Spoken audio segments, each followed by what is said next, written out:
2018년 2월 평창 동계올림픽 개막식에서 단연 화제의 중심에 떠올랐던 것은 새의 몸통에 사람의 얼굴을 한 인면조였습니다. 인면조는 고구려 고분 벽화에서 모티브를 따온 것입니다. 이번 영상에서는 고구려 고분 벽화에 등장하는 다양한 신기한 동물들을 소개하도록 하겠습니다. 408년경에 만들어진 덕흥리 벽화 고분의 앞방 천정에는 18마리의 상서로운 동물들이 그려져 있습니다. 몸에 반점이 있고 꼬리가 날개처럼 그려져 있는 이 동물은 하늘을 나르는 상상의 동물인 천마입니다. 천마는 기린과 때로 혼동되기도 합니다. 경주 천마청에서 말 탈 위에 그려져 있는 이 그림은 천마냐 기린냐로 논쟁이 많았지만 요즘에는 머리에 뿔이 있기 때문에 기린으로 보는 견해가 많습니다.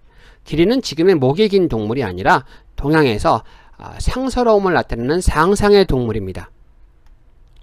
이 그림은 안악 1호분에 그려져 있는 날개가 달린 말로 보입니다. 이것은 천마라고 할 수 있겠죠. 반면에 장천 1호분에 그려져 있는 이 동물은 머리에 하나의 뿔이 나 있고 몸에 갈기가 나 있는 것으로 봤을 때 기린으로 볼 수 있겠습니다. 또 안악 1호분에 그려져 있는 이것 역시 날개가 그려져 있지만 모습이 말보다는 사슴에 가까워서 역시 기린으로 볼 수 있겠고요. 강서대묘에 그려져 있는 이것 역시 상서로운 동물인 기린으로 볼 수 있겠습니다. 하나의 몸통에 2개의 머리, 그것도 사람의 얼굴을 한 이 동물은 지축입니다. 덕흥리 고분 벽화에 나오는 지축을 천왕지신총에서는 땅의 신인 지신으로 묘사하고 있습니다. 현무와 같은 몸통에 모자를 쓴 사람의 얼굴이 특징적인 신으로서 땅의 신을 무덤 벽화에도 그려 놓았습니다. 갈색과 녹색 반점을 가지고 있고 머리에 4개의 귀가 튀어나온 박이라는 동물입니다. 산해경에 박이라는 동물이 등장하는데 이 동물을 지니고 있으면 두려움이 없어진다라고 되어 있는 것으로 봤을 때 나쁜 것을 몰아내고 무덤 주인공에게 용기를 심어주기 위해서 이러한 동물을 벽화에 그린 것이라 생각됩니다. 영양은 돌을 베우다가 이루지 못하고 머리에 뿔이 7개 달린 상상의 동물입니다. 회원은 다리가 2개는 보이지만 몸통 부분이 지워져 있어서 정확히는 알 수 없지만 새의 형상을 한 것이라 생각됩니다.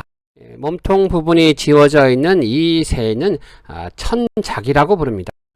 벽독 역시 몸 부분이 지워져 있어서 자세한 형태를 알 수 없지만 다리 모양은 새의 형태를 가지고 있고 또 독을 물리친다는 그런 의미로 봤을 때 사악한 것을 몰아내는 벽사의 의미로 그려진 것이라고 하겠습니다. 이 동물은 따로 설명이 없기 때문에 어떤 동물인지는 알 수 없지만 다리가 4개가 있고 말발굽처럼 생긴 동물이라 생각됩니다. 하조는 영양과 마찬가지로 돌을 베우다가 이루지 못한 동물인데 등에 약을 짊어지고 있습니다. 이 약은 불사약이라고 할 수 있겠습니다. 즉 고구려인들이 장생 불사를 위해서 벽화 내부에 그런 불로초라든가 또는 불사약을 그린 약단지를 그린 것을 볼 수가 있는데 이 동물 역시 장생 불사를 바라는 고구려인의 영혼을 담아서 무덤 내부에 그려진 것이라 할 수 있겠습니다. 새의 몸통에 사람 얼굴을 한 이 하조와 닮은 동물이 천추와 만세입니다. 천추는 1000년 동안 사는 동물로 새의 몸통에 사람 얼굴을 한 신기한 새이죠. 덕흥리 고분 벽화뿐만 아니라 천왕시진총에도 천추라는 새가 그려져 있습니다. 천추는 만세와 더불어서 그려져 있는데 만세는 천추보다 10배를 더 사는 만년간 살아가는 동물이라 할 수 있겠습니다. 천추와 만세는 본래 가뭄과 어떤 전쟁을 불러오는 재앙의 새인데 고분벽화 세계에서는 이러한 동물들이 주인공이 장생불사를 하도록 돕는 동물로 그려져 있습니다. 그래서 고분벽화에 이러한 신기한 동물들이 그려진 것이라 할 수 있겠습니다.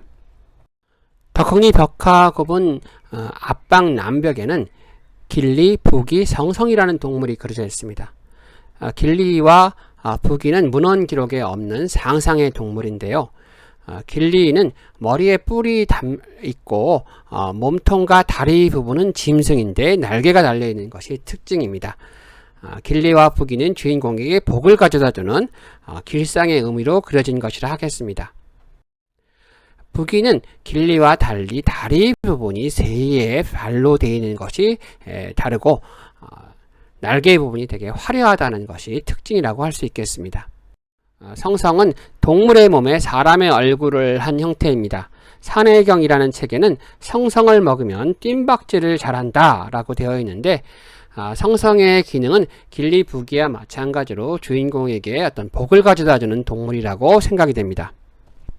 덕홍리 벽화고분 앞방 동쪽 천장에는 이름이 적혀져 있지 않은 동물이 하나 보입니다. 이 동물은 머리에 하나의 뿔이 아주 잘 이렇게 그려져 있는 것으로 볼 때 일각수라고 생각이 됩니다. 즉 복을 가져다주는 상서로운 동물이라고 생각됩니다. 청양이라는 동물은 하나의 몸에 두 개의 얼굴을 가진 새입니다. 산해경에는 비익조라는 동물이 등장하는데 몸통의 날개가 한쪽 뿐이라서 혼자서는 날 수 없기 때문에 두 마리 새가 하나로 합체가 되지 않으면 날 수 없다라고 되어 있는데 이 청양이라는 동물도 이런 비익조를 그린 것이라 생각이 됩니다. 하늘을 나르는 물고기인 비어입니다. 비어를 먹으면 병을 치료할 수 있고 두려움을 없앨 수 있다고 합니다. 비어가 나타나는 해에는 풍년이 들기 때문에 길상적인 의미로 비어를 그린 것이라 하겠습니다.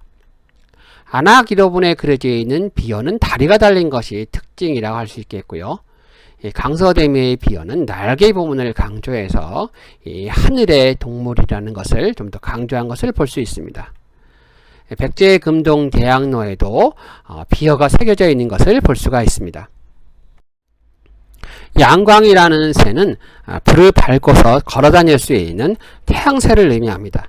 즉 고구려 벽화고분에 자주 그려져 있는 해에 그려져 있는 삼조고와 마찬가지로 태양새로서 양광을 그린 것이라 할 수 있겠습니다. 강서대묘에는 이름을 알 수 없는 신기한 동물이 하나 있습니다. 몸통은 봉황과 가까운데 머리에는 귀가 크게 두 개가 나 있는 것을 볼 수가 있습니다. 이와 유사한 그림을 경주 천마총에서 발견된 이 그림 속에서 찾을 수가 있습니다. 이 동물도 몸통은 봉황과 같은데 머리는 토끼처럼 생겼습니다. 귀가 큰 것이 굉장히 특징적입니다. 이 동물은 어떤 역할을 했을까요? 아마도 봉황처럼 전 세계를 날아다니다가 큰 귀로서 세상의 소식을 듣고서 하늘신에게 보고하는 역할을 하지 않았을까요? 이 동물이 무엇인지는 알 수 없습니다. 하지만 현대인의 상상이 가미된다면 고분벽화에 등장하는 다양한 동물들이 오늘 우리에게 새로운 문화 컨텐츠로서 다시 부활해보지 않을까 기대해봅니다. 안악서모분, 덕흥리 벽화고분, 통구사신총, 오해분 사오묘를 비롯해서 고구려의 수많은 벽화고분에는 다양한 괴수들이 등장합니다. 이름이 없는 이러한 그 괴수들에게 우리가 이름을 붙여줘서 생명을 얻게 하면 어떨까요?